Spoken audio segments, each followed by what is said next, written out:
उत्तर पश्चिम बंगोपसागर सृष्टि है गभीर अवपात। राज्यर किछि स्थान में वर्षा हाई अलर्ट जारी होता बेले 20 किलोमीटर बेगर उत्तर दिग को गति कर घनीभूत हेब। दीघा ठारू 110 किलोमीटर पूर्व दक्षिण पूर्व दिगरे केन्द्रीभूत होता बेले उत्तर दिगरे गति कर अपराह्न उपकूल अतिक्रम करने संभावना रही। सागर द्वीप और खेपु पार माध्यम अतिक्रम कर संभावना रही बेले सेपट मौसुमी प्रभाव राज्यर विभिन्न स्थान में जारी रही वर्षा।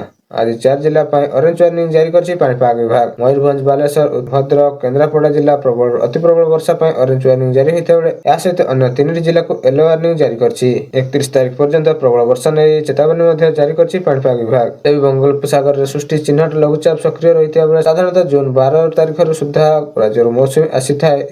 15 वर्ष पर मौसुमी राज्य एत शीघ्र आसी पाणीपाग विज्ञानी मैंने कहते। प्रथम दिन में मौसुमी वायु संपूर्ण मालकानगिरी कोरापुट जिला को आच्छादित करथिया बेले नवरंगपुर, कलाहांडी, रायगड़ा और गजपति जिले में किछि अंचल यह सक्रिय हो रही। चलते नजर पकड़ परवर्ती खबर पर। पंचायत राज मंत्री रवि नारायण एने सूचना दी आवास योजना आवेदन शेष तारीख होची मे 31। वर्तमान सुधा 36,81,000 हिताधिकारी तालिकाभुक्त होता बेले जो मैंने पंजीकरण करना तुरंत कर बोली पंचायत राज मंत्री रवि नारायण कहते। निज घर किणवा प्रत्येक व्यक्ति स्वप्न होता प्रत्येक लोक निजर घर किणवा बहुत समय लगे। अन्य पक्षरे देश में एवं भी अनेक लोक आछंती जो आर्थिक दृष्टि दुर्बल एवं निजर घर तैयारी करि पारु नाहंती। एपरि लोकंक निजस्व घर पाइबाको स्वप्न पूरण करिबा पई एवं सेमानकर आर्थिक सहायता जोगाइबा पई भारत सरकार प्रधानमंत्री आवास योजना परिचालना होउची। आगर केवल ऑफलाइन माध्यम रे लोक माने केवल आवेदन करि पाथवा बेले एबे केंद्र सरकार को लॉन्च कराइथवा आवास प्लस 2024 द्वारा लोक माने ऑनलाइन मध्ये आवेदन करछंती। तेणु जल्दी आवेदन करिया को कहिसंती पंचायत राज मंत्री। चलते नजर पकड़ परवर्ती खबर पर।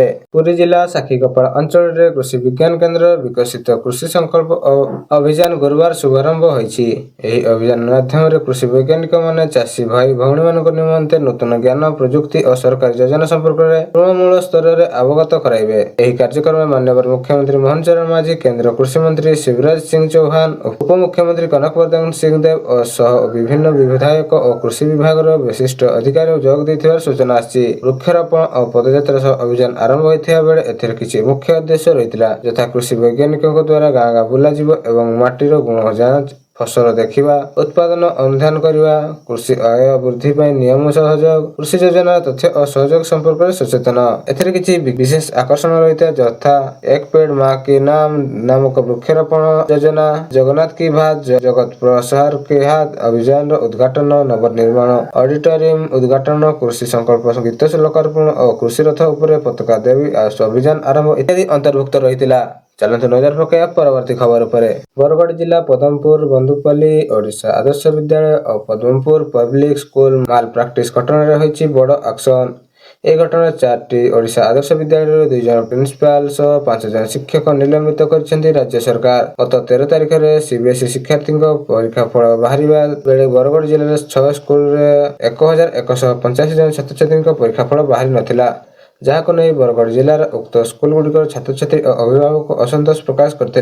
बरगढ़ जिलार बंधुपाली स्थित ओडिशा आदर्श विद्यालय और पदमपुर ब्लॉक स्कूल परीक्षा परिचालन समय अनियमितता अवलंबन होता रिपोर्ट आसुला। ए 2टी परीक्षा केन्द्र में मोट 6 गोटी विद्यालय छात्र छात्री परीक्षा देता बेले से 4टी ओडिशा आदर्श विद्यालय रही। तेबे मे 27 तारीख में यह 6टी स्कूल परीक्षा फल प्रकाश पाई। अन्यपटे यह घटना सामना आसवा पर सीबीएसई एवं घटनार तदंत एक सब कमिटी गठन करथिला। कमिटी समस्त प्रमाण पत्र, उत्तर प्रस्तुत, विभिन्न रिपोर्ट, सीसीटीवी फुटेज एवं अन्य संपर्कित दस्तावेज जांच करिया पर बरगढ़ जिलार 2टी परीक्षा केन्द्र में असाधु उपाय परीक्षा परिचालना होता रिपोर्ट होईछि। एही रिपोर्ट पर राज्य सरकार कड़ा एक्शन ग्रहण करछंती। चलते नजर पकड़ परवर्ती खबर पर।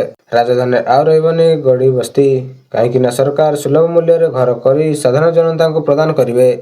ओडिशा राज्य सरकार साधारण गरीब और मध्यवर्ती श्रेणी लोकों को भुवनेश्वर सुलभ घर जोगाई देवाक योजना करछंती, जेउथिरे 15 लाख 50 लाख मूल्य मध्य वासस्थली विकल्प उपलब्ध बोली कहिसंती गृह और नगर उन्नयन मंत्री कृष्णचंद्र महापात्र। सूचना अनुसार शहर को बस्ती मुक्त करिया पई सरकार एक योजना प्रस्तुत करिया को जाउछि।